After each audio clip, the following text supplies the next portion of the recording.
Find that it helps you realize how joyful moments are and how much you should appreciate the moments that you are playing this game in good health and not worry about something that may happen, because at the end... The health or not the health is about the extension of the thought.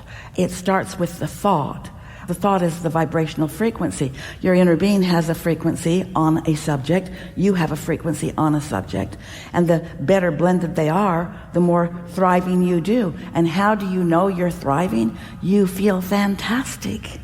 You feel interested or eager or love.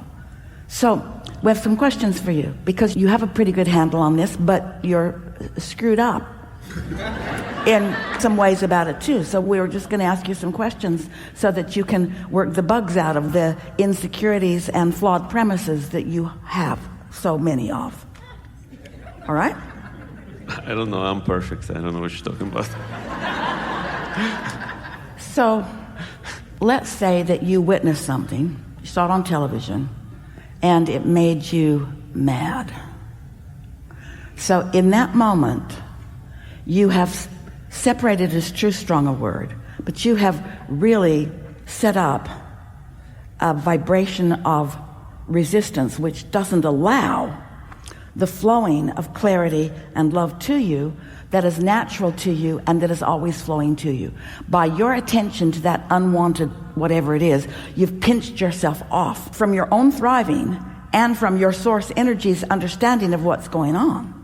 So when you feel that discomfort and you understand what it is, this is the guiding system. It's the guidance system. Then you reach for thoughts, and you can't find them all at once because you've been beating this drum for a while. You've got momentum going. That's why you've attracted something so vivid in your experience. So no matter how many books we that's write, what I'm afraid of. The more I think about it, the more I'm afraid that I'm going to end up. Well, you will.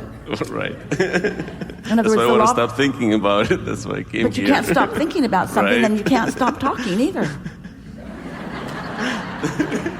Your opinion feels really correct to you, so you keep reiterating your opinion, which keeps holding you someplace different than where you want to be, or different from where your inner being is. This isn't anger that you're feeling, but some frustration, certainly.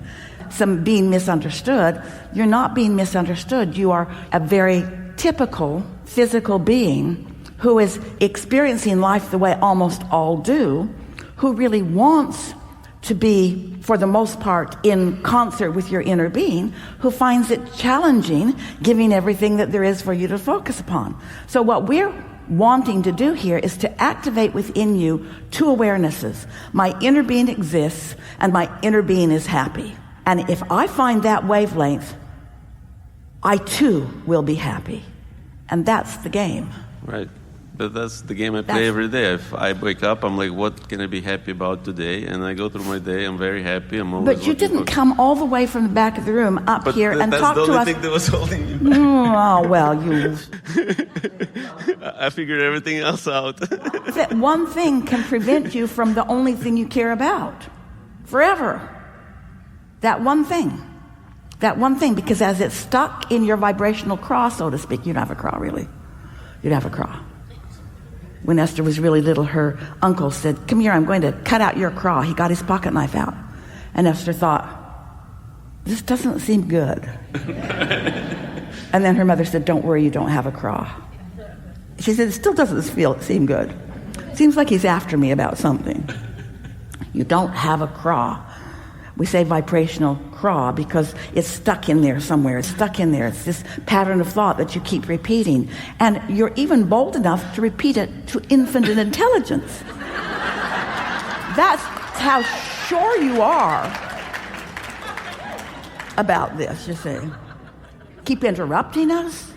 Keep explaining to us, oh, I get that, but what I don't get is this. And we say, until you get this, you can't get that. Until you get this. So what do you think the this is that we're wanting you to get so that you can get that? What do you think it is that we are so determined for you to get?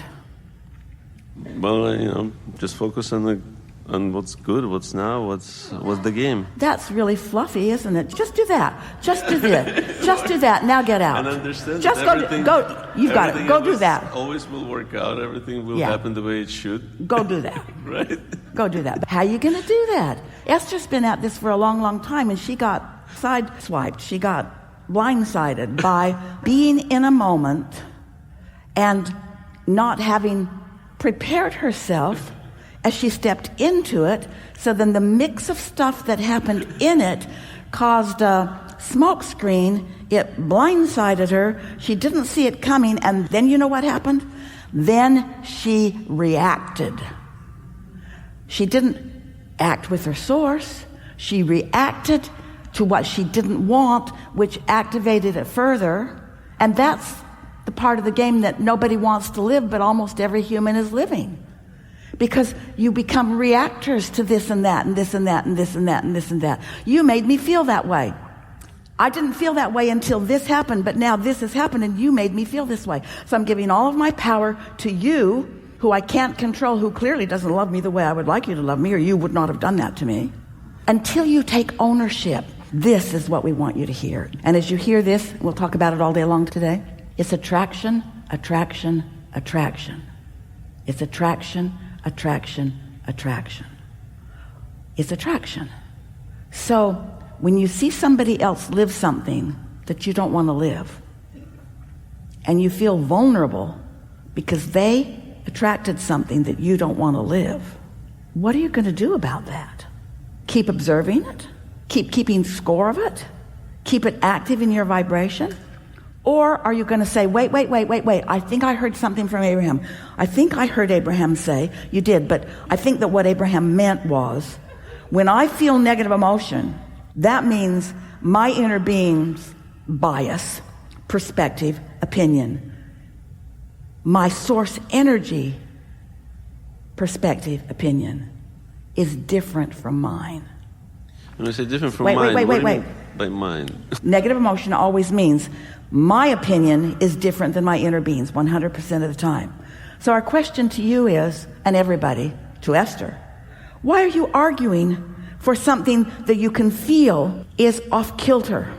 Why do you get defensive and try to explain, no, I feel this way for this reason and this reason and this reason and this reason. I witnessed that and I saw that and the statistics are this. And we say, none of that makes any difference. If it's active in your vibration, then you've got a roadblock up. So every time you feel vulnerable, which is really what you were explaining to us, your inner being offers more clarity to you. But in your vulnerability, you block the clarity. But when you block the clarity, the same time you're blocking the clarity, you're asking for more of it. So then your Abraham within you presents it to you in another way. But you still can't hear it because you're so balled up in your certainty that what you have witnessed or what you perceive means something that your inner being knows that it doesn't mean. And the thing that almost everybody thinks is going on that is not going on, they think that there is assertion going on. They think that a disease can jump on you, or that somebody else can make your life this way, because that's how it looks. You see victims and innocent people cowering from this and that. And so you come to the conclusion that there are forces of evil that can do things to you. And so when we say it's attraction, it's attraction, it's attraction, you want to say, no, it can't be, because I would not call to myself what I do not want. And we say, we didn't say you called it because you wanted it, but you called it because it's active in your vibration.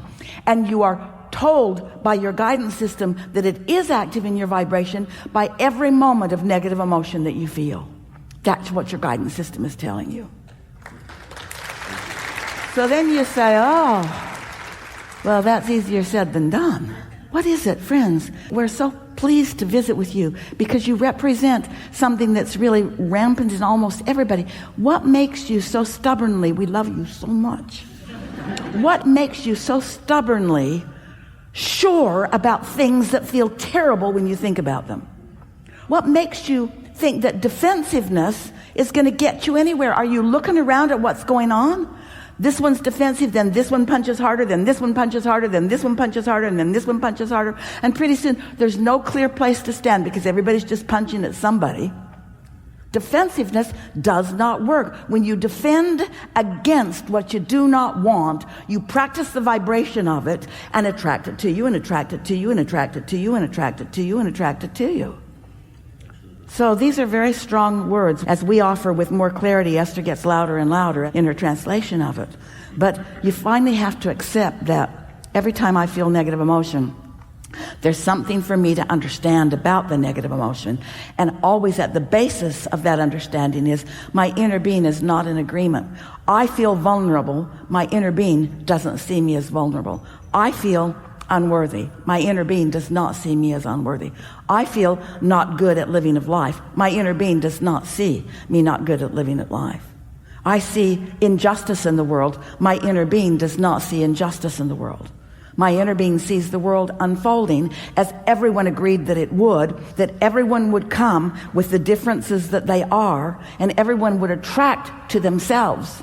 The part that is forgotten by so many is my guidance system is on point every time, and I can trust it every single time. Thank you. Yeah. When you reemerge into non-physical, oh, it's delicious. Okay, so when you get it, that I can feel as good as I decide to feel. And then you have unpleasant experiences and you think, what was that all about? And then you think, oh yeah, I didn't step into the field of attraction with any of my own connected leverage. I just sort of bumbled in. And I sort of just took in, ooh, that's interesting. Ooh, that's interesting. Ooh, that's interesting. Ooh, I don't like that. Ooh, I don't like that. Ooh, I don't like that. Ooh, I don't like that. Ooh, I don't like that. I don't like that and I don't want that. Get away from me. And now it's too late for this moment. You're having a bad moment, but you didn't need to, you see. Esther's very quick with the remote control. She can mute that television faster than anybody has ever muted that television. She can hear that music start, mute. She's getting better and better at choosing what she watches to begin with. Why? Why are you willing to deliberately expose yourself to things that you know are going to make you feel angry or vulnerable or afraid? When it's attraction, attraction, attraction, attraction, and you have an inner being who knows every piece of what you would like to attract and has lined it all out and is giving you clues and evidence and calling you. And so, simply put, you just have to keep yourself feeling good in order to get all the good stuff that you've lined out for yourself. So follow your joy. Whatever feels good, follow the joy. Easier said than done, we know. We badgered you pretty hard here. And we are appreciating so much your willingness to say what's going on with you. In other words, if you don't acknowledge what you're feeling, then you don't have any guidance at all, do you? Was this helpful? Yes? Yes. Yes? Thank you. Very helpful. Very helpful. Thank you. Yes.